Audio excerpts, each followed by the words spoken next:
Human Services to include, in 2006 to 2008, Operation Jumpstart, nearly 6,000 National Guard personnel deployed to the southwest border. From 2010 to 2017, CBP's Operation Phalanx, National Guard personnel again deployed to the southwest border.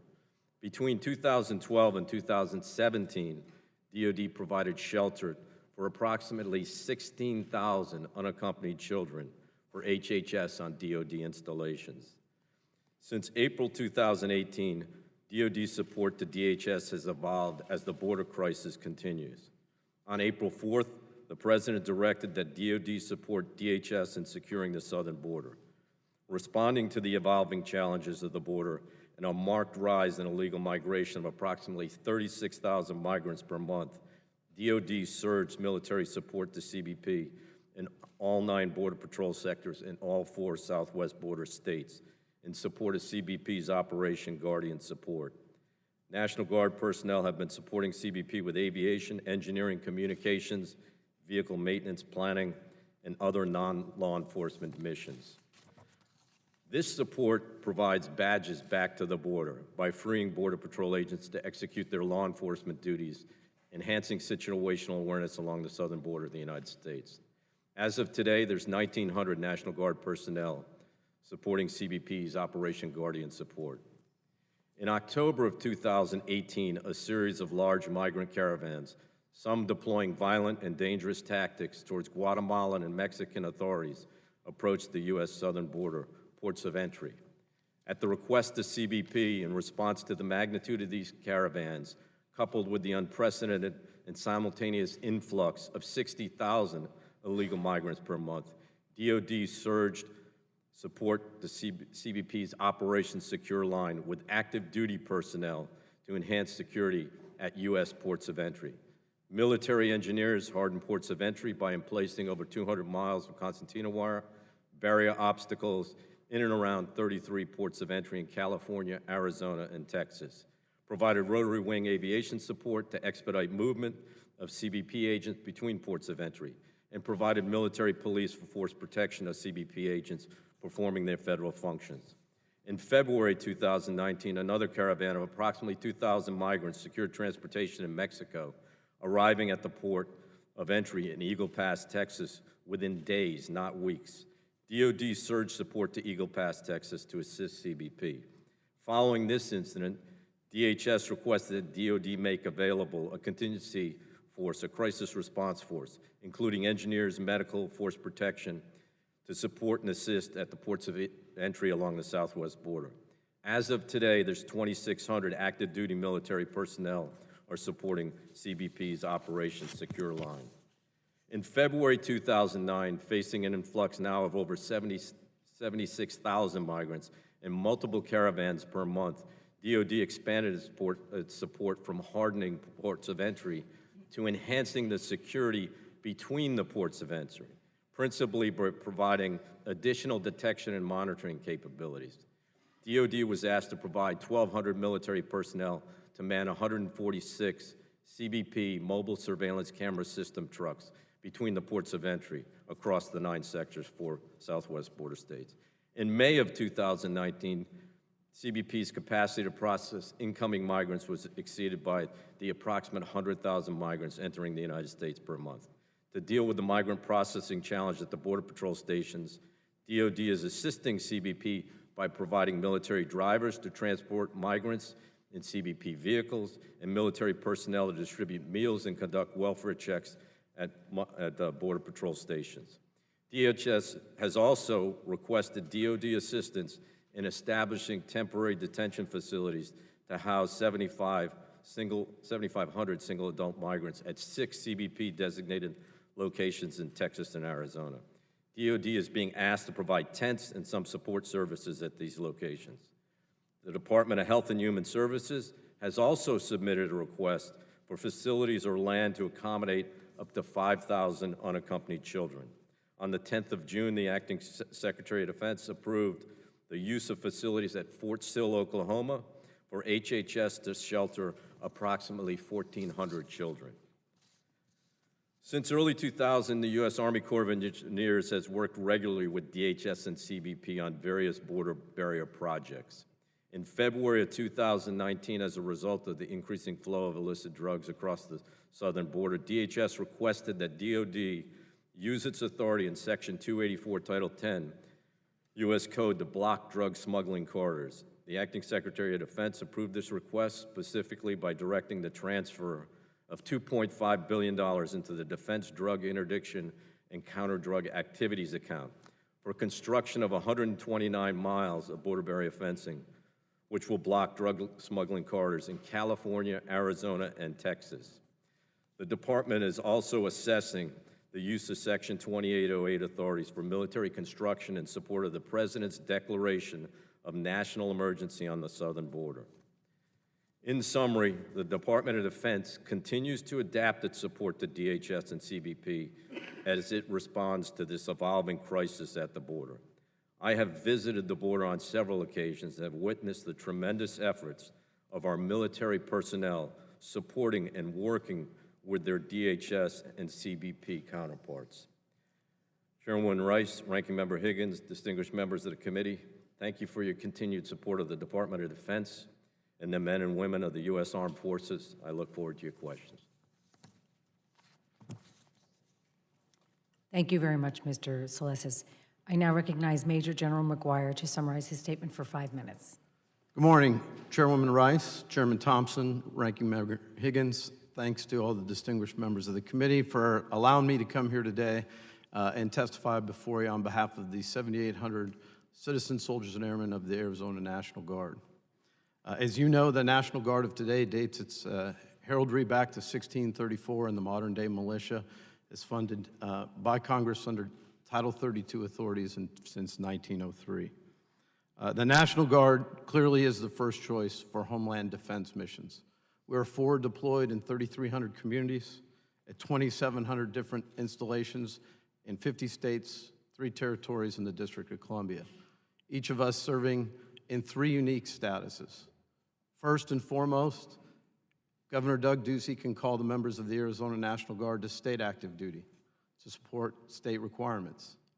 Second, he can collaborate with the federal government to call us to duty under Title 32 authority, a state status which is federally funded, which is currently what's happening in its 4th iteration, this time with Operation Guardian Support, or he can call us forward under Title 10 authority, the President can, to support contingency operations overseas, as we have for nearly 12,000 man-years since 9/11. Since 9/11, the 7,800 soldiers and airmen of the Arizona National Guard have deployed for 12,000 man-years. That means if each of us had served continuously since 9/11, we would have spent 1 year and 4 months overseas. We proudly support this mission. Governor Ducey came to me, and I'd like to give you some specifics, since we're talking about Guardian Support today, about how we got to the position we're in today. In April 2018, President Trump directed the DoD to support U.S. Department of Homeland Security. The Secretary of Defense then directed the National Guard to deploy up to 4,000 soldiers and airmen to meet the mission requirement to provide aviation, reconnaissance, situational awareness for the southwest border region. This directive did not have a formal named operation, but was named Operation Guardian Support by Homeland Security. Governor Ducey complied with and agreed to do this under Title 32 authority. And on April 6, 2018, the Arizona Joint Task Force formed a planning cell. 3 days later, we deployed 225 soldiers and airmen, all of them organic to the Arizona National Guard, to be in support of the supported command, in this case, our Border Protection and JTF West, and Chief Karish as the operational element subordinate to Chief Provost. Today, we have 546 soldiers and airmen deployed from 16 states, supporting 17 directed missions as requested through RFAs from DHS. The missions include, under the category of operational support, radio communications, motor transport maintenance, motor transport operations, range safety officers, heavy equipment operators, paralegal support, administrative and clerical support, information analysts.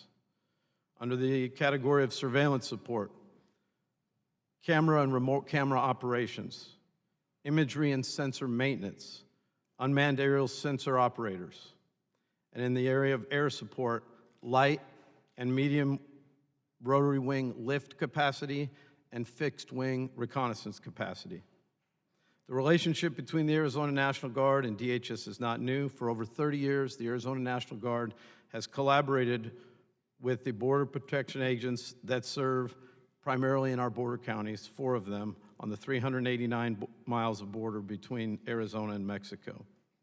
So there is no misunderstanding. Arizona National Guard does not act in a law enforcement capacity, nor do our citizen soldiers, none of our citizen soldiers are placed in a position to come in contact with migrants and are there for the sole purpose of providing support to surge posted and armed officers to do their enforcement duties.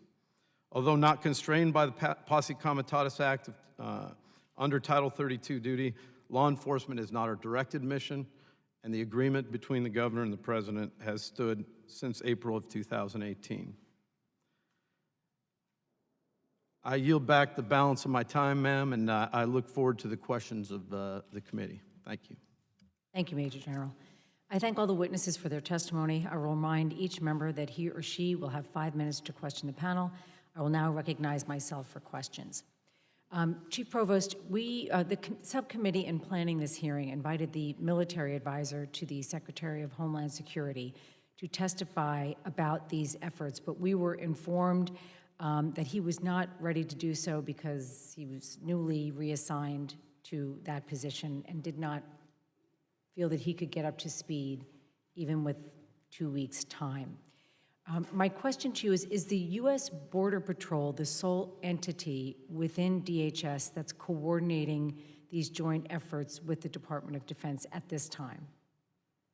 Thank you for the question, ma'am. No, Chairwoman, that is, we are not the sole ones. I will tell you we work very closely with DOD.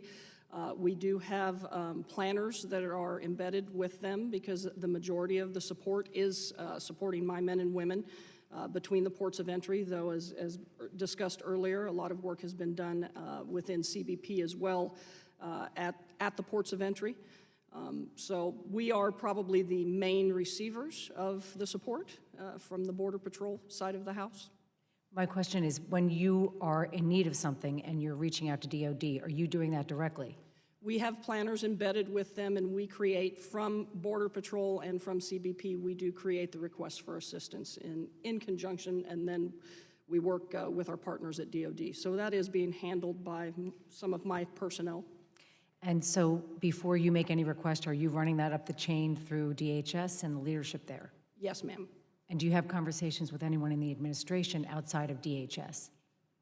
Outside of DHS, do I? Yes. No, I do not. Okay. Okay. I just want to continue with you, Chief Provost, because you spent some time during your testimony talking about the seizure of drugs that we know happens at our border.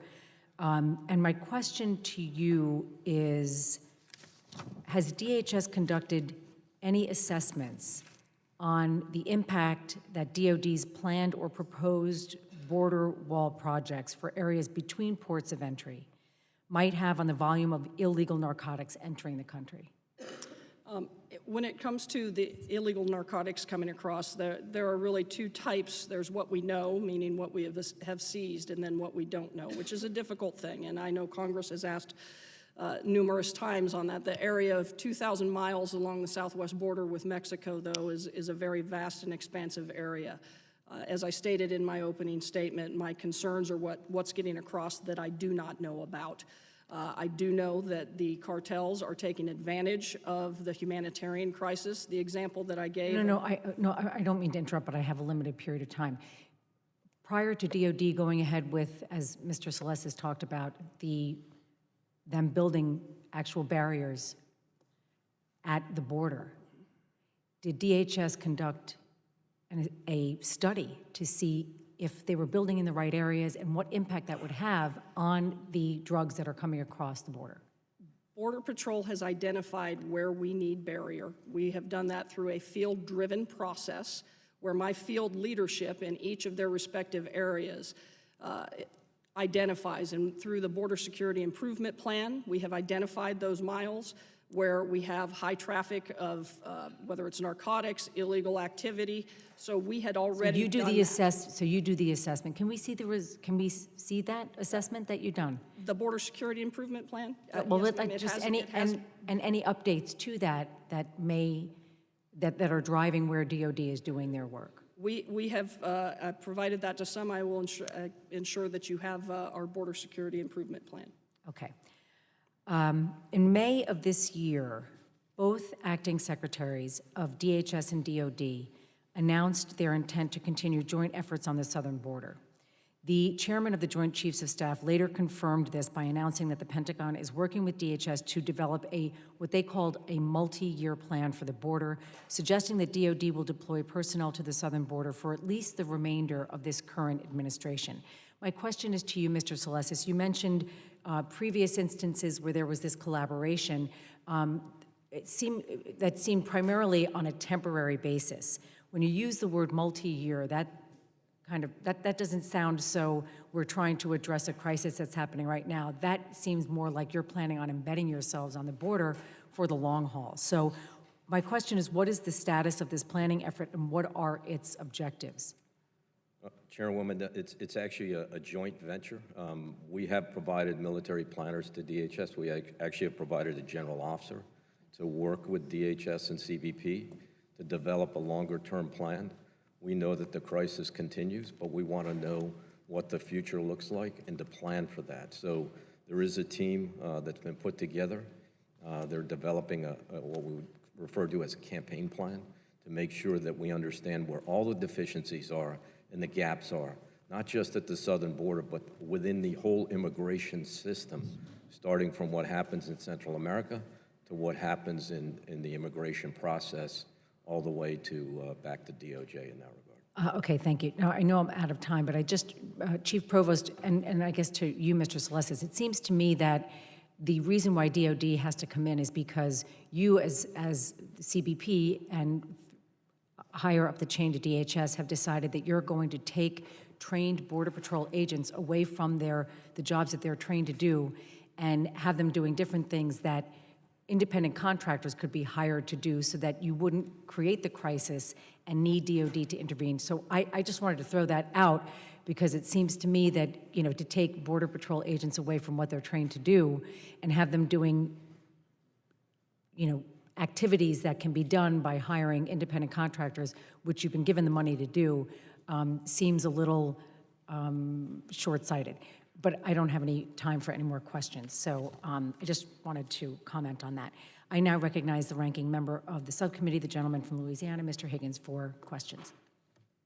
Thank you, Madam Chairwoman. Chief Provost, you had mentioned that the decisions made regarding enhanced physical barriers, the specific miles of those requested barriers and some that are under construction was field-driven. What you mean by that, ma'am? Would you clarify? That means it's based upon data provided by actual boots on the ground knowledge of where enhanced physical barrier is needed. Can you clarify that, please? Certainly, sir. I have 9 sectors along the southwest border. In each of those sectors, I have Border Patrol agents, ground agents that are involved in the process of identifying where barrier is needed. That goes all the way up through the respective chief of each sector, and they identify within their areas of responsibility where they believe that barrier makes sense in supporting our mission. And not to interrupt you, madam, but you're not referring to one continuous long barrier, or are you talking about 17 miles here, 15 miles there, 10 miles the next place, et cetera? That is correct. It is dependent upon the traffic. We look at, when we talk about operational control, we look at the need for situational awareness, which often comes through technology or personnel, the response, which is our personnel, and impedance and denial, which is what that barrier brings. Yes, ma'am. You also mentioned, and thank you for clarifying that, because nobody's talking about putting a 30-foot wall on top of a 200-foot cliff, are they? No, There's they're not. already a 200-foot wall there. Big Bend sector would be Thank you. an example of natural barriers. You mentioned layers of security in your opening statement. You mentioned technology to detect an incoming illegal crossing. You mentioned physical barrier to deter, I believe was your language. To impede and That deny. physical crossing and to delay it. And you mentioned enhanced capacity to respond. This is generally the layered security that we have referred to in this subcommittee. Would you concur that that's the type of security that we need? That these elements work together? In my 25 years now that I'm coming up on the border, I have seen the benefits of a mixture of these resources. And that mixture varies depending upon locations, but it is a mixture. It's not one or the other. We need some of all of this. Thank you. I'd like to give you an opportunity to address the status of the spirit of your men and women as they face unending stress and crisis every day. I commend you, ma'am, and the American men and women that serve our country on the border. I just cannot imagine how they can continue day after day after day. Would you please address what I might refer to as a humanitarian crisis growing within our own forces there? Certainly, sir, and thank you for that question. First and foremost, my men and women are the ones doing the real job out there, and I am just honored to have the opportunity to represent them. This crisis, and it is a crisis, I have stated it before, is certainly having an impact on my men and women. The hours that they are working, the things that they are seeing, the time it is taking them away from their families. This is like no other crisis that I have seen in my career when it comes to the humanitarian side of the house. It is certainly draining on my men and women. When I go out and see them, I am extremely impressed with their resiliency, but they are working long hours. Many of them are detailed away from home supporting the overtime hours. Border Patrol agents already work a 50-hour week, and then I'm asking them to work even more with overtime to be able to deal with the crisis. So it certainly puts a strain on them personally, and it has an impact on their families because they are away from home as well as they are dealing with this, not to mention the things they are seeing. Well, they're to be commended and given great honor for their service. Do you think that it would do well for the spirit of your men and women to know that Congress had their back, that Congress was going to provide the resources that they've been requesting for a long time and is badly needed? Yes, sir, that would certainly help.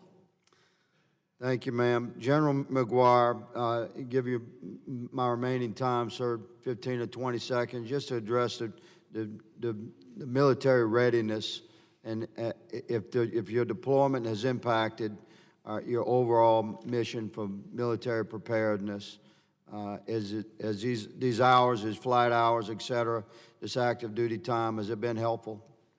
It actually has been very helpful for us to develop readiness. I'll give you one example. We had a battalion headquarters deployed down from a state. It was Wisconsin a year ago. They were converted to Mike Model Blackhawks, and they were able to do all their readiness level progression training in support of border protection there from Silver Bell Army Heliport. Got up on step in the new helicopter much quicker than if they had been home throughout that entire year. So this mission has actually, in your opinion, General, enhanced military readiness and preparedness? It doesn't degrade military readiness. We assign soldiers based on their military specialties and airmen based on their military specialties to expand skills that could be adapted back. The biggest risk to mission long-term is our ability to make sure that in states like Arizona and Texas that are providing the majority of the force that is in support, that they have the opportunity to do the mission command tasks back at their units. So senior NCOs, warrant officer and officers have the opportunity to train to platoon, company level readiness for those formations on their drill weekends. Thank you for that clarification, General, and for your service. Madam Chair, I yield back. Thank you, Mr. Higgins. The chair will now recognize other members for questions they may wish to ask the witnesses. In accordance with our committee rules, I will recognize members who were present at the start of the hearing based on seniority on the committee, alternating between majority and minority. Those members coming in later will be recognized in the order of their arrival. The chair now recognizes for 5 minutes the gentleman from Mississippi, Mr. Thompson. Thank you, Madam Chair. Chief, will you provide the committee how you are measuring the effectiveness of this joint deployment with DOD? What are your metrics? Thank you, Chairman. There are numerous metrics that we track when it comes to the benefits that whether it's my men and women or the DOD are bringing, and that has to do with border security and operational control. We track our interdiction effectiveness rate. I spoke to gotaways earlier. That's one of the things that we track, as well as apprehensions, seizures, all of these types of things. We are tracking the specific numbers.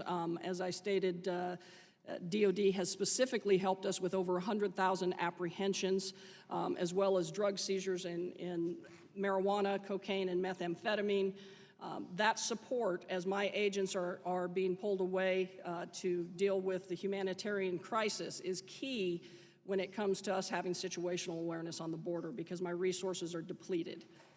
So do you have any resources at this point based on the chairperson of the subcommittee's comments to contract for any of those services you're taking the agents away?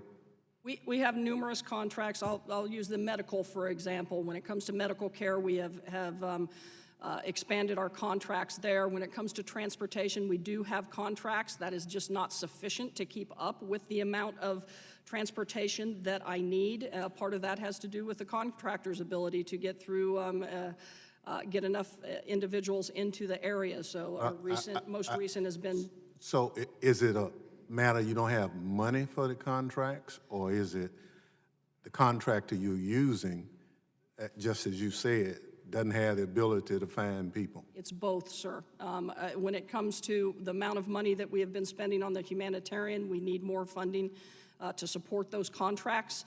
At the same time, working in remote locations, it's difficult to get personnel into those locations at times. There aren't necessarily there are not necessarily individuals with the correct background to be able to work in the positions that we need them in. Well, what I'd like you to provide for the committee is your efforts to extend the contracts for services that you presently contract for that you're now deploying your agents to do. Can you provide? Certainly. We have the information on our contracts to include our transport and our medical contracts. We can. I'm looking for your efforts to expand those contracts. You gave medical Definitely. or any other contracts. Thank you. Mr. Celeste, at this point, how much can you provide the committee in terms of the cost of the deployments up to this point? Chairman, the estimated cost for the military support is about $400 million.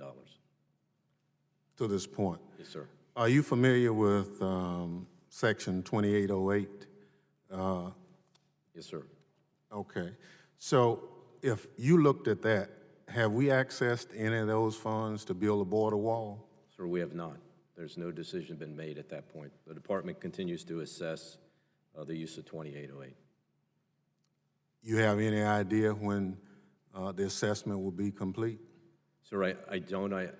You know that we've had a number of reviews and analysis of the border barrier in support of 2808, and that decision is pending. It could come in the next couple of weeks, sir.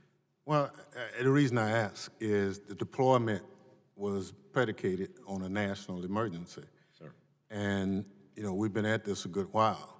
So if it's a national emergency, you know, it either is or it's not. And if it's this emergency, is that decision a DOD decision, or is it a decision at the White House? Sir, it's a DOD decision. It's a DOD? Yes, sir, it is. It's the Secretary of Defense's It's military construction that's necessary to support the use of the armed forces is what the authority says. So it is the Secretary's decision to make that determination. And again, he's working with the chairman and others to assess the proper use of that. As you know, Yeah, I mean, I understand, but we've all been told that we need to build this big, beautiful border wall, and so that's an issue. So do you think it's appropriate to use DOD assets to paint a border wall? Sir, in fairness to you and I, the reason the wall is being painted is CBP and DHS asked us. This paint that is being applied has indicated that there's an anti-climb feature. So if people try to scale the wall, that makes it very difficult. So this is a test of 1 mile to see how effective that anti-climb paint is going to be. And that's So you're saying it's fine to yes, paint sir. it? To support this effort, with everything that's going on, it seems like a reasonable Chief, request. can you tell why we didn't contract for the painting of the wall? I cannot speak to the funding aspect of it. I identify the operational requirement that I have when it comes to barriers. So, just for the record now, who determined to paint the wall with military assets? DHS and CBP asked for our assistance to do that, asked DOD for that assistance. We're using engineers to do that, the same engineers that put the concertina wire on top. So, Chief, you asked for the military to paint the wall? So we have asked for that support, I believe, in one of the RFAs, RFA 7, I believe. Well, can you provide the committee with whatever direction that request to paint the wall by the military went to? Certainly. Thank you. I yield back. Thank you. The chair now recognizes for 5 minutes the gentlewoman from Arizona, Ms. Lesko.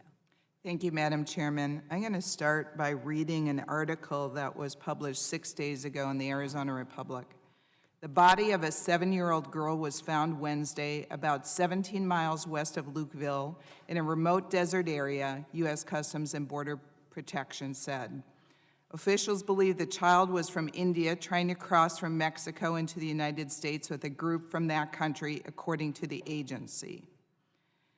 Border Patrol agents believe human smugglers dropped the group near the Mexican border, where they were told to cross the terrain into Arizona alone, the agency said. Agents searched for the missing people north of the border in remote terrain. They eventually found the little girl's body after a few hours. The remote area where she was found is a rugged desert wilderness with few roads and resources. The area had a high temperature around 108 degrees Wednesday. After agents found the girl's body, they continued to search for the other 2 people who had been traveling with her, the release said. The National Guard and U.S. Customs and Border Protection sent out aircraft and helicopters to search the area. And I'm not going to read the rest of it because I only have 3 minutes and 40 seconds left. But the point of reading this is that we have a crisis at the border. We have had a crisis at the border. I live in Arizona. I've been to the border. And so it wasn't so long ago that Speaker Pelosi and Senator Schumer said, this is a manufactured crisis. So I am very happy to hear today from both the chairman and the committee chairman that they are actually acknowledging that there is a crisis now. And so I really hope that we will work together, as I've said before, to try to change some of these policies, because as you can tell from this story, the smugglers could give a darn about these migrants. The smugglers are making money off these people. So instead of blaming President Trump, I wish we would put the blame where it belongs, with these smugglers, with the cartels, with the people that are abusing these migrants, and also with us, quite frankly, because we are not changing our policies. Last year, we had 2 pieces of legislation that I know of where we could have changed our policies to help stop this flow of the smugglers exploiting migrants, but not one of my Democratic colleagues voted yes. Now, fortunately, We have in the Senate some type of potential agreement to fund the humanitarian crisis over there at least, which has been rejected, I think, 17 times by my Democrat colleagues in the House. So I want to work with you. I'm not trying to be disparaging, but I do have a question for you, Chief Provost. How would the funding for the humanitarian crisis, the $4.6 billion that is being proposed, help you to solve the crisis at the border? Thank you, ma'am. Well, in numerous ways. You just mentioned it when you talked about the tragedies that we're seeing out there. The rescues, we've already rescued over 3,300 people crossing the border. As you identified, the temperatures are rising. This is a dangerous time of year. That funding would help in relation to all of the humanitarian expenses that are coming out of my operating budget right now, help support those medical contracts, transportation, help support when it comes to air support and being able to get out into those remote areas, all of the consumables of taking care of these folks when they are coming into our custody and our care. Those are expenses that are not in my baseline budget. They are just not there because of this crisis coming up here over the last year. And it would support all of those efforts, the care of the individuals in our custody when it comes to the humanitarian crisis, and then dealing with just what we see on a day-to-day basis on the border. Thank you very much. And with the short time I have left, General McGuire, can you provide some examples of the positive impact the National Guard has had working with CBP on the border? Well, ma'am, you mentioned the unfortunate incident we had just a couple weeks ago. Fortunately, the aviation and rotary wing support that we have had has led to no less than one humanitarian save of a life in the desert every time we've done this, and this is our fourth iteration of this. We have a great relationship with the JTF West Command and the Tucson and Yuma sector chiefs.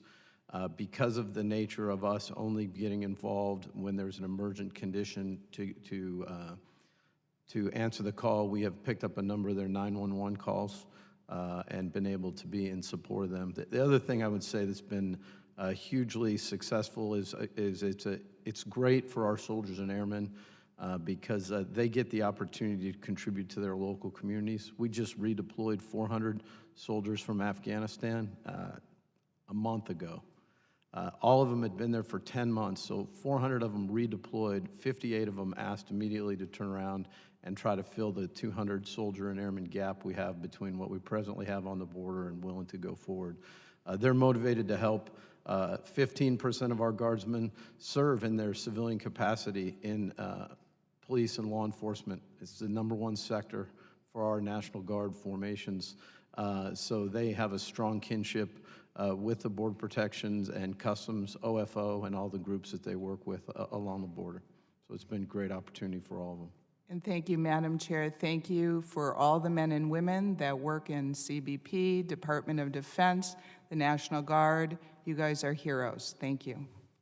Thank you. The chair now recognizes for 5 minutes the gentlewoman from New Mexico, Ms. Torres Small. Thank you. Thank you, Chief Provost, for your long-tenured career and service in the Border Patrol. Thank you as well, Mr. Salesas, as well as Major General McGuire, for your service to our country. I have the honor of representing New Mexico's 2nd Congressional District. I'm the only member of the Homeland Security Committee that represents a district directly on the U.S.-Mexico border, and I serve on both House Armed Services as well as Homeland Security. So this is an important issue. And Chief, I also just want to thank your staff. Dana's been great to work with, and thank you for that. So back to this issue, when DOD redirected $1 billion from military personnel to build 57 miles of wall, a lot of it is in some rural parts of my district. And that's why the analysis of why that's going to make impact really matters to me. And part of that needs to be, with everything that's going on in the border, part of that is about drug interdiction sector by sector. And I know that the committee has actually asked for that information, the sector-by-sector analysis, and it hasn't received it. So Chief, would you commit to providing that sector-by-sector drug interdiction information? I will go back to the department and see whether or not, I know we provide national. I am not sure when it comes to specific sector by sector, but I can tell you in the Border Security Improvement Plan that is part of the analysis that we do, and we will ensure that you get that plan. Well, thank you. And the most up-to-date information is very helpful. We have to make sure we're adapting to changing circumstances. I really appreciate that your office has provided the El Paso sector information, drug interdiction information to my office recently. So I know it is possible to do. So if you can commit to it, I deeply appreciate it. Okay. Thank you so much. Moving on, I deeply also appreciate Border Patrol's investment in these potential support positions to do some of the work that is currently taking Border Patrol agents and custom officers off of the line and from the ports of entry when it comes to, for example, hospital watch or transportation. And we're excited to support that effort. And so I wanted to get some more information from you, specifically on the qualifications that you see will be necessary for that position. Certainly. We're in the process, as you well know, of developing that position and ensuring that, as well as the training that will go with that new position that we have created. It is in the final phases of determining everything that will go into it, so I do not have the full analysis. Of course, we have our attorneys and everyone involved when it comes to what they need for all of the legal aspects of the position. But that being said, we are very, very close to having all of that completed and would be more than happy to get that to you. Thank you. As Congress looks at what and how to fund this humanitarian crisis, as much information about this position would be helpful. The other conversation that you had about contracting support and the challenges, as well as I'm pleased to hear that you're working to expand that support. Will these support positions supplement the contract support or replace it? And I apologize, ma'am, if I didn't understand the question. The supplemental positions? Yes, sorry. Those would be helping in processing, transport, some of those, so it would support it. I would tell you, obviously, the time to hire and those types of things will take some time to hire and train individuals, to say, depending, whether it would ultimately fully take away the need for the contract support, I can't say at this point. Okay, and our sense is that the need is so strong that it doesn't necessarily require replacement. We would be eager to see you expand as much as possible some of the needs here. Yes, ma'am. Thank you. And do you have a hiring target for these support positions? I do not have the total number yet on that. That is one of the things that we are trying to finalize right now.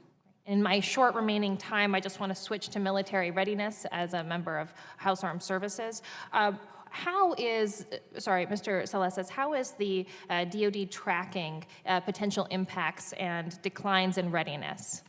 So, Congresswoman, you can imagine from your experience on the House Armed Services Committee, we watch that very closely. And so the chairman of the Joint Chiefs, the secretary, the service secretaries, the service chiefs, all monitor the readiness. And in fact, I just received a readiness briefing last week. Predominantly, it's Army and Marine Corps forces being deployed right now. And so just with 4 seconds left, how are they monitoring it? Well, they monitor it through the process, the DERS process that we have, which allows you the commanders at the local level, at the higher levels, to input the readiness of the units based on personnel, based on equipment, based on their training and those kinds of things. So there's the DERS system is a sophisticated system. And you're tracking the continued impact? Yes, ma'am, we are. Thank you. Yield back. Thank you. The chair now recognizes for 5 minutes the gentleman from Pennsylvania, Mr. Joyce. Thank you for yielding, Madam Chairwoman, and thank you for convening this hearing on one of the most critical and important topics that we face in Congress today. There is an unprecedented crisis that we as a nation face on our southern border. Over 144,000 immigrants attempted to illegally enter between ports of entry along the southwest border in May of 2019, a 622% increase over the same month just 2 years ago. In the face of the inaction by Congress on this matter, President Trump has had to declare a state of an emergency and direct the Secretary of Defense to deploy National Guard troops to the border to help CBP deal with this incredible crisis.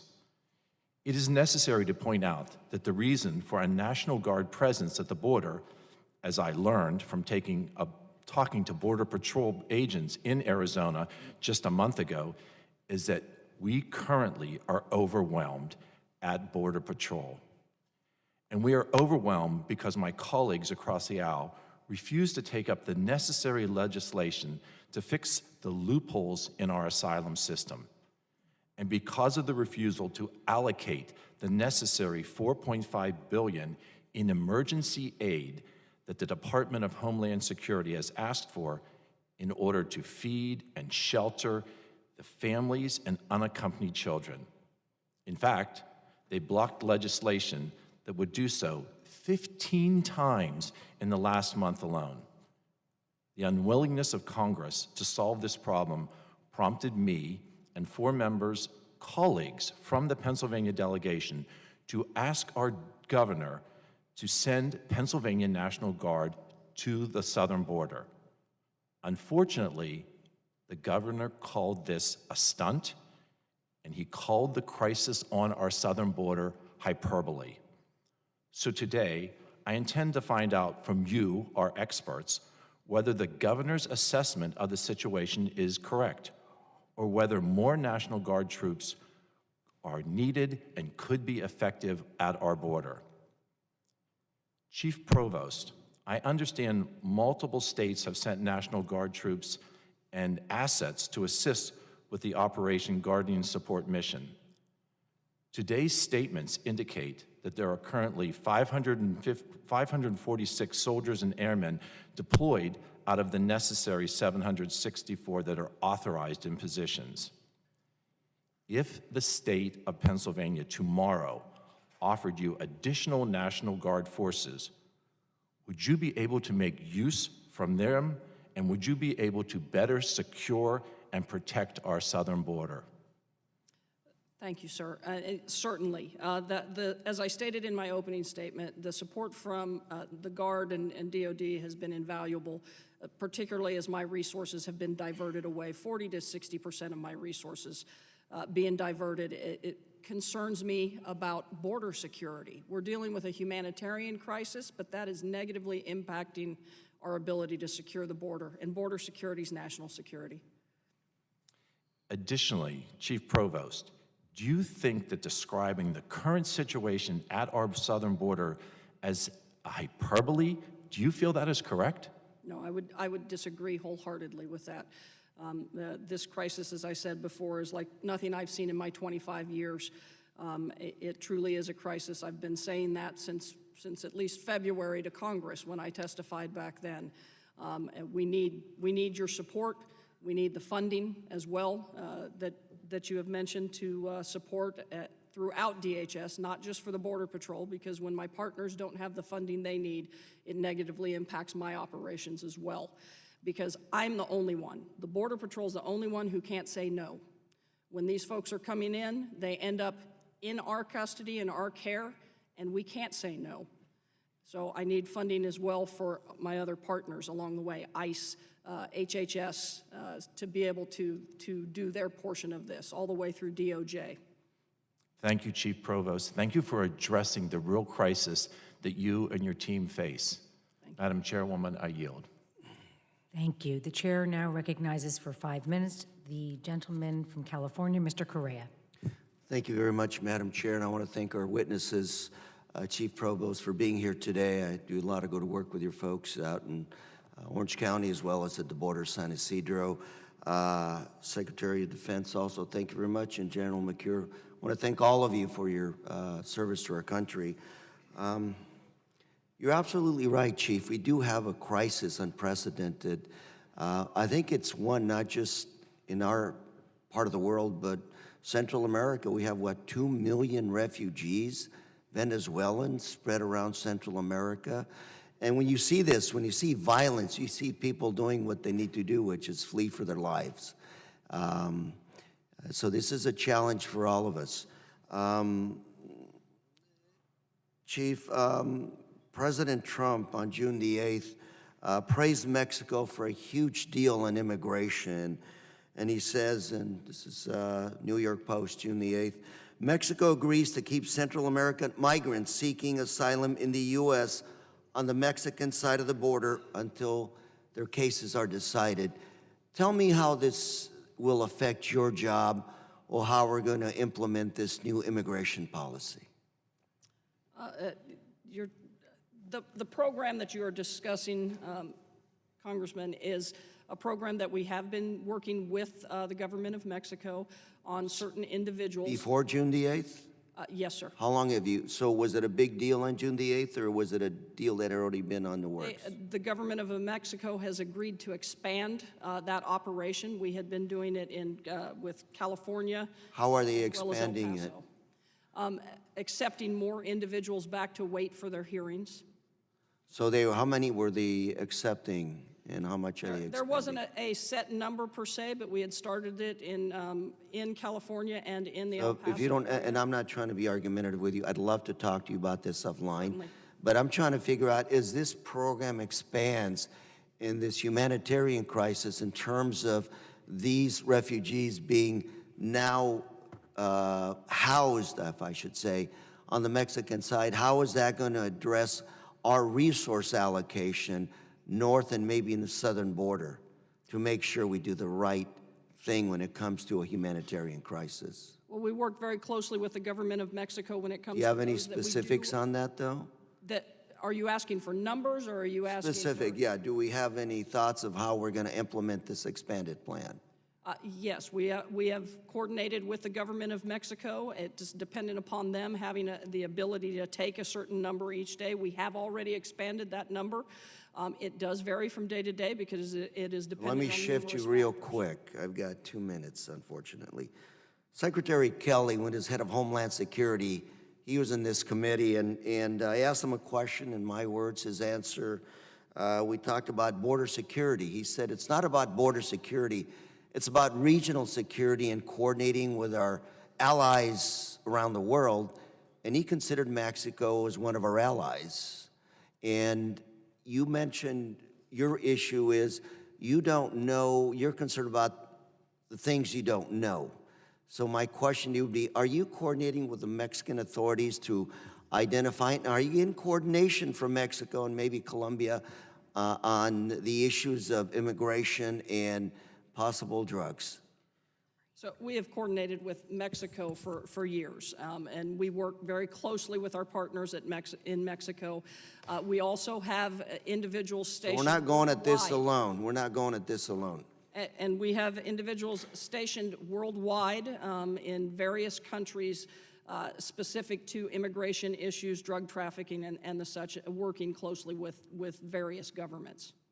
I'm glad to hear you say that, because when I was in San Isidro about 6 months ago, I went in and I looked at your station there, and I looked at their board. They have a blackboard or whiteboard with the names of the individuals they had actually apprehended that evening or the evening before. Half the names were Hispanic, the other half were actually Indian surnames. And I say this to you because you're right when you talk about this refugee crisis is not just regional, I think it's worldwide. Finally, in the 20 seconds that I have, another article in Wall Street Journal 2 days ago, U.S. seizes massive haul of cocaine aboard a ship in Philadelphia.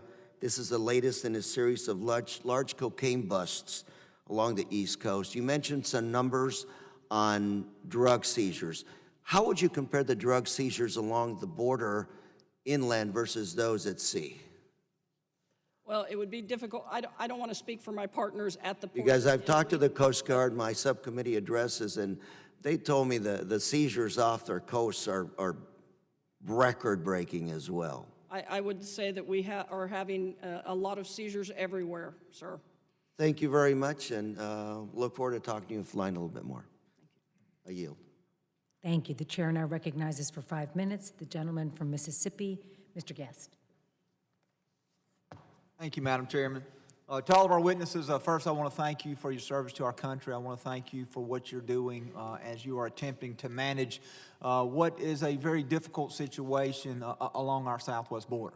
I want to speak a little bit on drugs, kind of follow up on the question that you were just asked. Do we continue to have a drug crisis along our southwest border?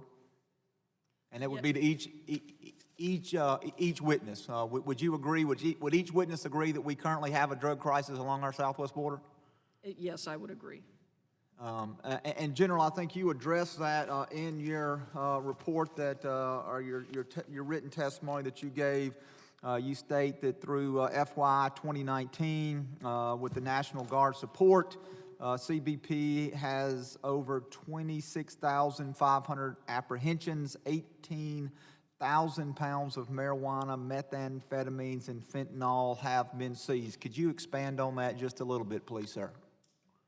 Those are the numbers that we have through the Counter Drug Task Force and working with a multitude of law enforcement, both federal, state, and local entities. The flow of illicit narcotics continues on the southwest border, and unfortunately, the Arizona corridor is a heavily trafficked corridor. There's been quite a bit of violent activity in that area over the last 6 years. Most recently, with the opioid crisis, the huge increase in Mexican black tar heroin has been the one thing that we've seen as a big uptick over the last 2 years. And Chief, maybe you can speak on this. How does the current immigration crisis that we're seeing along our southwest border, how does that affect your operations as you attempt to stop the flow of illegal drugs into our country? It's pulling my manpower away from the ability to deal with the border security mission, and I can tell you that the smugglers are certainly taking advantage of that. While my men and women are dealing with a humanitarian crisis, we have had examples where they have run large groups. We have apprehended over 193 groups of 100 people or more at a time already this year, fiscal year to date. They'll run a large group of people, and then while my agents are distracted dealing with that, they're running narcotics in other areas, and this is a tactic that they use.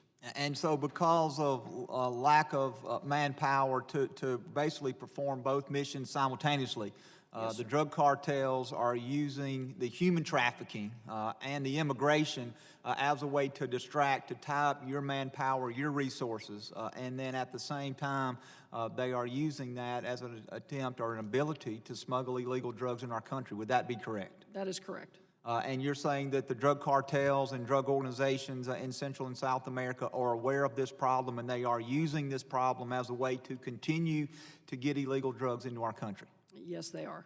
And how have you seen this recent crisis that we are experiencing today? How does it differ from past immigration crises that we've seen along our border? The key is the demographic shift. When we've had numbers of, and it was mentioned earlier, of 1 million apprehensions previously, that demographic has been generally single adult Mexican nationals who could be voluntarily returned, and many of them were. It also was a difference of, the numbers are I call them apples and oranges. You're comparing apples and oranges. I personally would catch the same group in Douglas, Arizona back in the 1990s 3 times. So that was counted as 3 apprehensions. The numbers that we are catching now we do not have a high reapprehension rate because most of them are being brought into the country.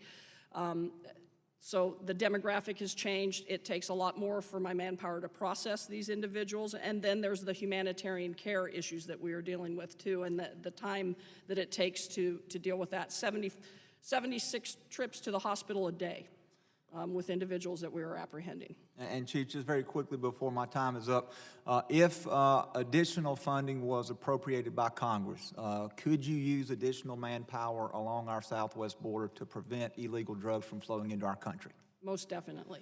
And if Congress were to change our current immigration laws or asylum laws so that we did not have the flood of individuals coming into our country seeking asylum, would those changes, in your opinion, would it also help you and your agency better be able to keep out illegal drugs from coming into America? Yes, it would.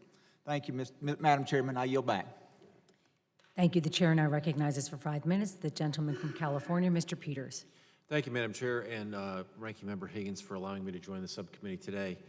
The San Diego sector has seen tens of thousands of migrants, including unaccompanied children, family units, and single adults arrive at our border since October.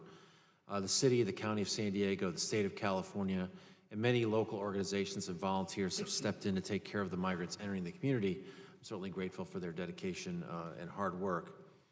And the relationship between this CBP and the armed services is not new in San Diego, as you well know. Particularly, I visited with Border Patrol officers most recently in March and saw how the Coast Guard supports border security operations in a pretty seamless way. The Coast Guard Medical Corps has been asked to assess CBP's medical programs, which is critical to make sure that the migrants are being taken care of, especially after these treacherous journeys. I think the concern we have is that the federal government has relied on its military forces to enhance enforcement outside of the normal relationship, and that maybe we're deploying the military in places where that's really not the appropriate personnel. And I want to talk a little bit about that today. Mr. Salesses, the DoD is currently reviewing, I understand, the request to house an additional 1,400 unaccompanied children. Is that correct? Sir, that's actually been approved. Okay. We're going to house those children at Fort Sill. Great. And they should start being housed there sometime mid-July, sir. So tell me how you assign the duties. How does the department work with CBP or HHS to set up and maintain the facilities, and who staffs them and who oversees it? So, sir, HHS is responsible for the children, as you point out, and we work very closely with them. They come to us and ask that we identify facilities and potentially land to house the children. They would establish soft-sided facilities if they were going to use the land. What we've done is that they go out and they do a site assessment at a military facility like they did at Fort Sill. They look at the facilities that are available to them to house the children. They make an assessment based on the location and their ability to provide the services that are needed. DoD does not provide any services. We just provide the facility.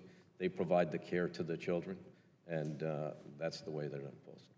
I wanted to say that when I visited the border in March, it was made very clear to us that the DoD understands its role.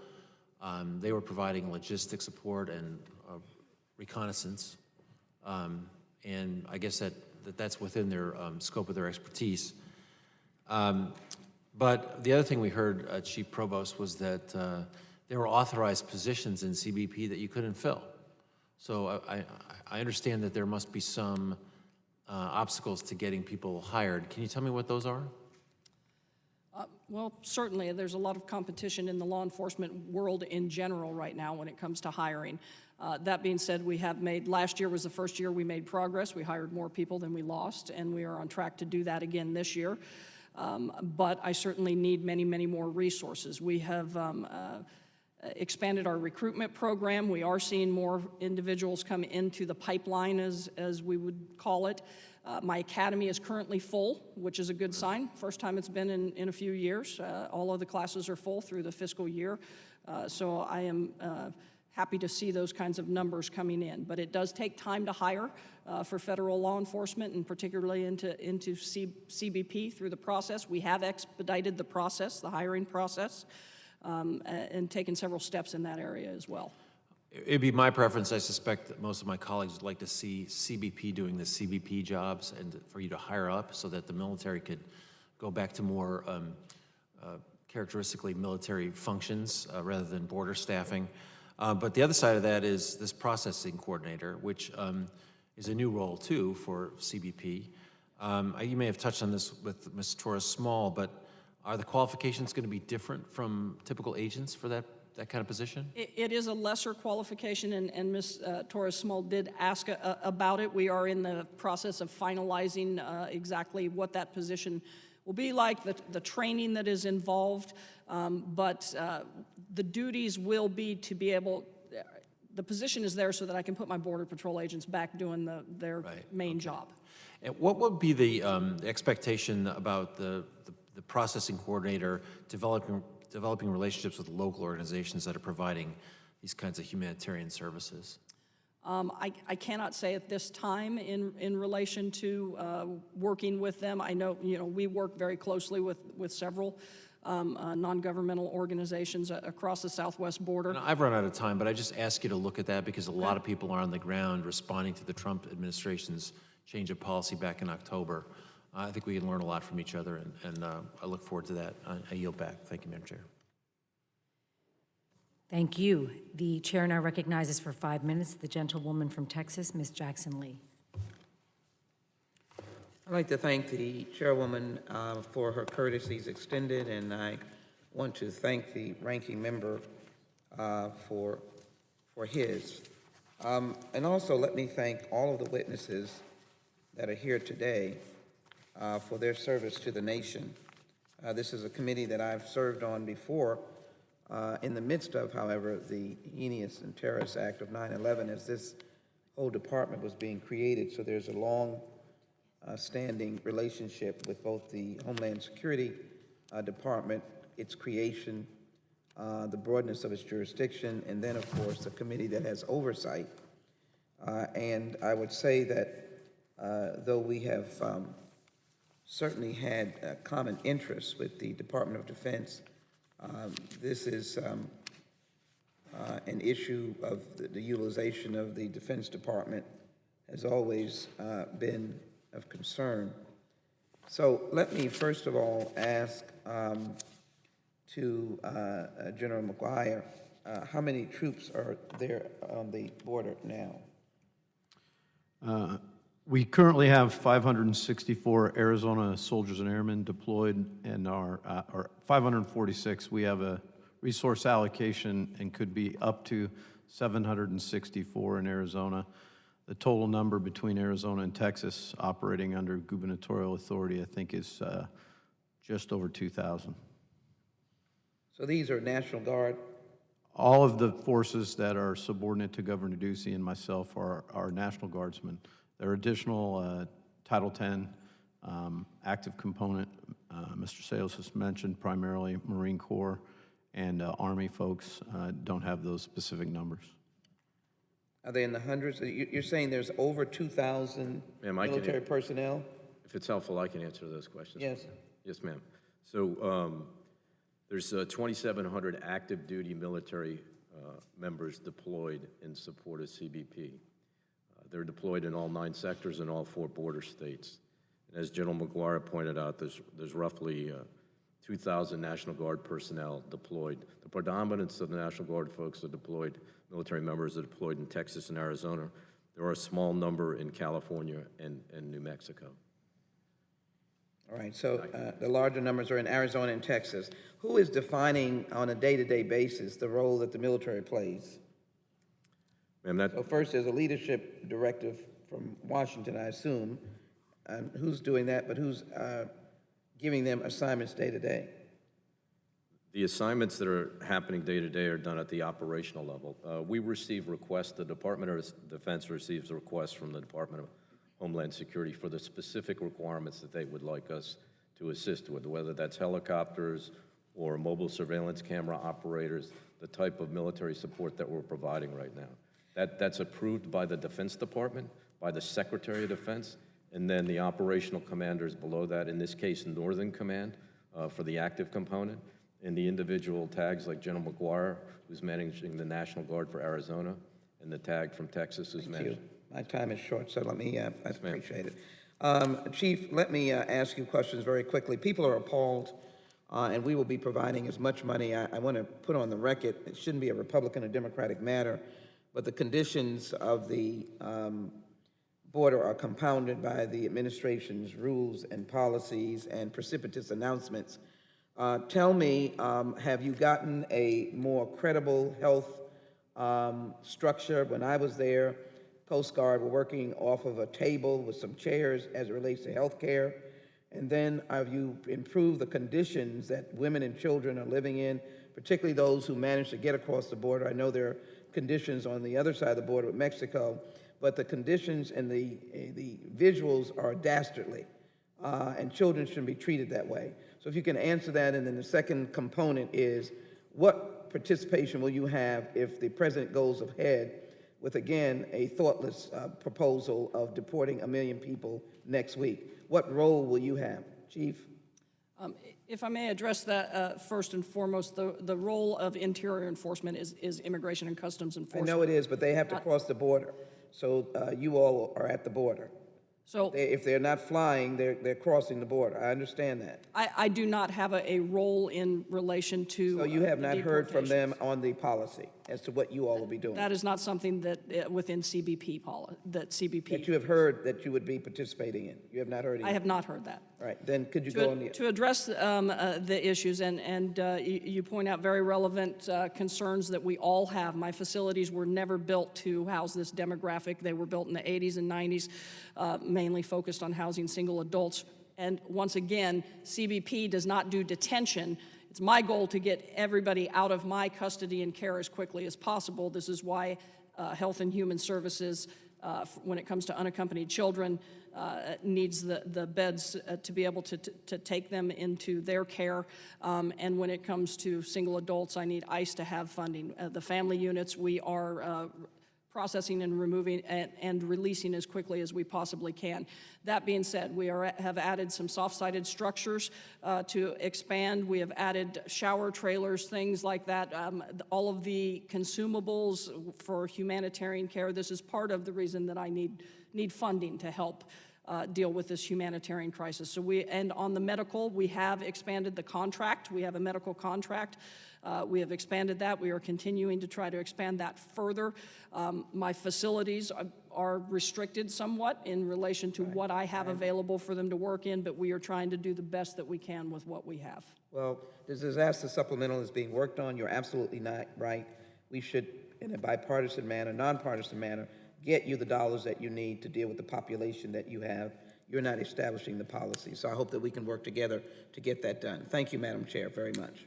Thank you. The chair now recognizes for 5 minutes the gentleman from Texas, Mr. Green. Thank you, Madam Chair, and I thank the witnesses for appearing as well. I too would like to echo the premise that this is not about conservatives or liberals, Democrats or Republicans. It's really about people and about our border. And I believe that we have a responsibility to secure our border. And I believe we also have a responsibility to deal with refugees, persons who are fleeing harm's way. And my suspicion is that each of you would concur with the necessity to secure the border as well as follow the law and deal with persons who are fleeing harm's way. Now, if someone differs with me on what I've said, I would kindly ask you to respond. Thank you. I take it you agree with me. And a lot of what we're doing in responding is based upon perceived facts. Perceived facts. You're all honorable people and you deal with facts. We do have some porous borders south of Mexico. Is it fair to say that El Salvador has a porous border? I was there just recently. Chief, would you kindly respond? Yes, I would say so. Is it fair to say that they don't have the level of border security that we have? I'm not an expert on their security, but I would say that is correct. Same thing would probably apply to Honduras and Guatemala. That would be my speculation. Like you, I'm not an expert, but I've been reading about these things, and it seems like they have some porous borders, and that contributes to some extent to what's happening at our border. Fair statement? Yes, I would certainly say, well, as I stated in my opening statement, there are many individuals, not just the Northern Triangle folks, that are traversing through those countries to come up to our border. And Major, would you concur that we have these problems with these countries and their borders? Congressman, I have only visited Guatemala. Can't discuss at all El Salvador and Honduras, but yes, I've been briefed that they have similar problems with inability to secure cross-border transnational activity? It seems to me that our military was deployed based upon facts that were submitted. Is that a fair statement in terms of the deployment of the military conditions at our border? Is that a fair statement? Yes, Congressman, it is. One of the facts that seem to be in dispute is the fact that our border is the weakest in the world. Our border is not weaker than Honduras or El Salvador, Guatemala.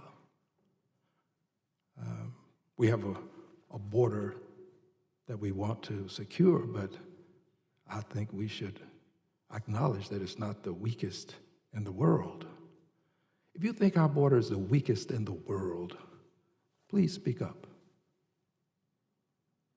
I take it you agree that it's not the weakest in the world. I mention this not because of your honor and your integrity, but the Chief Executive Officer of the United States of America, known to all of us as the President. That's his statement. He made some of his decisions based upon his belief that our border is the weakest in the world. We ought not deploy our assets based upon fallacious information. Assets should be deployed based upon certainty and facts. I lived around military people for a good deal of my life, all honorable people.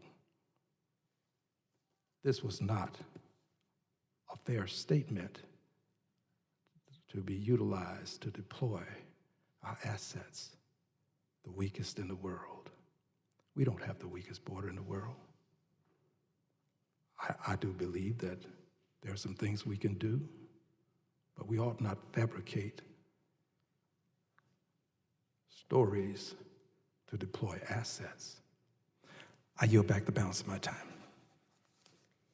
Thank you. We're going to go into a second round of questioning. I recognize myself for 5 minutes. Mr. Celestis, on May 8th of 2019, Acting Secretary Shanahan issued a memo conveying a new policy for sharing information with Congress and the GAO, the Government Accountability Office. This policy states that access to plans, operational orders, and executive orders will be limited based on a number of factors and could be used to limit access to important information needed to support congressional oversight. Can you tell me what those limitations are? Congressman, I don't know what those limitations are. I do know that we're working very closely with the GAO right now to share information on what the Defense Department is doing. I know there's a GAO audit underway. I've met with GAO personally. We do have a process in place to share a lot of information that has been published by the Defense Department, and we're continuing to do that. I don't know the specifics of the memo in regards to what will be shared and not shared. Were you part of putting that together? Were you consulted at all? The memo, no memo wasn't. So you can't tell us right now what the limitations were that then Acting Secretary Shanahan was talking about? No, but I'm sure I can find out and If you provide could that please let the information. committee know. Absolutely, ma'am. Because it seems to me that there are far-reaching implications if there are going to be limitations put on information sharing for this committee to do our appropriate oversight. So I would appreciate you sharing with us those limitations. In response to DHS's April 2019 request for assistance, Acting Secretary Shanahan announced that DoD would make an exception to its practice of prohibiting DoD personnel from serving in roles that requires interaction with migrants in their daily activities. What limitations or restrictions remain in place for DoD personnel who are deployed to the U.S.-Mexico border, and what are the DoD's red lines for what active duty personnel cannot do in terms of border operations?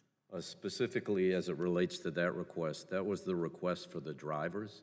We're going to provide 160 drivers. We're also providing 100 military personnel to assist with handing out meals. We've worked very closely with DHS and CBP in the conduct of our military personnel that will be in and around migrants, specifically on buses. The Border Patrol will have a Border Patrol agent. There will be no custodial requirements for any DOD personnel in that process of either handing out the meals of those or driving the buses, and that's what that's focused on. Ms. Provost, do you have any, or Chief Provost, do you have anything to add to that? I would just say that is correct. There are certain duties that, of course, are inherently law enforcement related, and we retain those duties. Mr. Salas was exactly correct on how that is being carried out when it comes to transport and the meal prep and assistance. Okay, thank you. And Mr. Salesses, if you could follow up and provide the committee with those limitations that we spoke of before, I would appreciate that. Yes, thank you. The chair now recognizes the ranking member, Mr. Higgins. Thank you, Madam Chair. On April the 4th, 2018, President Trump launched Operation Guardian Support, which directed the Secretary of Defense to deploy National Guard personnel under Title 32 authority to support Customs and Border Protection in securing the southwest border. Operation Guardian Support relieves Border Patrol agents from non-law enforcement duties, allowing them to focus on border security. Chief Provost, would you agree with that assessment? Yes. Does that clarify what we're talking about today Certainly. regarding DOD support? My Certainly, colleague as well as other mentioned, support. my colleague mentioned the need to return to, I believe the quote was military role rather than border staffing. Let us clarify for the American people watching, please. Mr. Salesses, you are the Deputy Assistant Secretary of Defense for Homeland Defense Integration and Defense Support of Civil Authorities for DOD. Is that correct? That is correct, sir. And the DOD forces that are deployed to assist in Operation Guardian Support, are they not serving in MOS-specific military operational specialty-specific roles? They are providing support to DHS According to their MOS. in the vast majority of them, yes. In other words, you have pilots and air crews flying planes. You don't have them doing vehicle maintenance, do you? There are individuals doing vehicle maintenance. You have vehicle maintenance MOS guys doing do, vehicle yes, sir. maintenance, right? Correct, sir. You have truck driver MOS driving trucks. You don't have them monitoring cameras. So just to clarify for America, the DOD personnel deployed in Operation Guardian Support are performing their military role according to their training. They're not just randomly performing border staffing. Is that correct? General, please answer. Yeah, to the max extent possible, we align them with their MOS. So an 88 mic truck driver will be driving heavy trucks. An engineering soldier will be operating heavy equipment to support movement of our formations. Our aviation maintenance guys will be repairing the helicopters that we sustain. The pilots are flying. Thank you, General, for clarifying that. I'd like to also clarify my colleague, whom I greatly admire, Mr. Greener. She was here. He quoted the president as saying that we have the weakest border in the world. I'd just like to clarify that the quote was actually that we have the weakest immigration laws anywhere in the world, and that Congress must change our weak immigration laws. I don't believe that the president has stated we have the weakest border or border security forces in the world, and I'd just like to clarify that. Chief, again, please share with us your thoughts on what would happen within your forces should Congress act and approve the supplemental funding and provide the resources that you've asked for. What would happen with your staffing, your morale? What would be the response within your ranks, ma'am? Well, certainly part of what we have been asking for is more manpower, as well as retention incentives to support the amazing work that my men and women are doing. But on top of that, all of the support that is needed. Currently, I'm using operational funds to deal with the humanitarian crisis, and that is taking away from equipment and resources that my men and women need to do their jobs. As well as I stated before, the funding that is needed for ICE. I need Immigration and Customs Enforcement to have beds to take these single adults out of my care and custody. I have approximately 8,000 in custody right now that I cannot release single adults. If I release single adults, we will lose the border. I have said that before. If we do not have some kind of consequence for violating the law and illegally crossing our borders, then I don't know what I'm here for, in all honesty, or my men and women. And So our board. Go ahead. would you concur, Chief, that the sovereignty of our nation is at stake here? It is, and I will tell you that the borders that I am concerned with and the ones that I am responsible for are our borders. Thank you, Madam Chair. I appreciate the second round of questioning. I yield back. Thank you, Mr. Higgins. The chair now recognizes for 5 minutes the gentleman from Mississippi, Mr. Guest. Thank you, Madam Chairman. Chief, just want to follow up a little bit on what Ranking Member Higgins was just talking about. In your written testimony on page 4, the conclusion, you state border security is national security. There is no difference, and the crisis on our southwest border puts our national security at risk. I have repeatedly asked Congress to act to address the outdated legal framework and broken immigration system that has caused dangerous mass migration with no end in sight. Without legislative solutions, CBP expects the need for continued DoD support to help address the diversion of resources away from the border mission to the current humanitarian crisis. And just giving you a platform, Chief, what do you believe that we can do as Congress to help stem the crisis that we're seeing along our border? Well, first and foremost, we need to address the legal framework issues, as I stated. Specifically, we have to have the ability to hold families together in an appropriate setting throughout an expedited immigration process. We have to do that. That's why families are flooding into this country, because the word has gotten out. Smugglers say, tell them, bring a child, you will be released into the country. We have to have that ability. We need to eliminate the double standard for non-contiguous unaccompanied children, and that is where we have no ability to return children to their homeland if they are not Mexico or Canada. We also need to tighten up the asylum process to address the low bar for credible fear, as many of those who meet the bar for credible fear do not meet the bar for asylum, as well as the supplemental funding that we so desperately need. And let me talk about that, Chief. Because Congress has failed to bring to a floor a bill that would provide the supplemental funding to deal with the ongoing humanitarian crisis, has that made the situation along our southwest border better or worse? It has definitely made it worse. And has our lack of ability to, again, pass a supplemental funding request, has that affected the morale of the men and women who serve in your agency? Yes, I would most certainly say so. As I stated before, that supplemental is more than just the funding that I need, because my partners don't have the funding they need. That has a negative impact on my workforce. We have to maintain custody, for instance, longer of single adults, and that is not the responsibility of my men and women. They should be out securing the border. And I want to talk a little bit about the detention centers there along the southwest border. Are you familiar with those detention centers, Chief? Yes, sir. All right. Recently, a member of Congress has referred to those detention centers as concentration camps, remarks which myself and other members of Congress find highly offensive.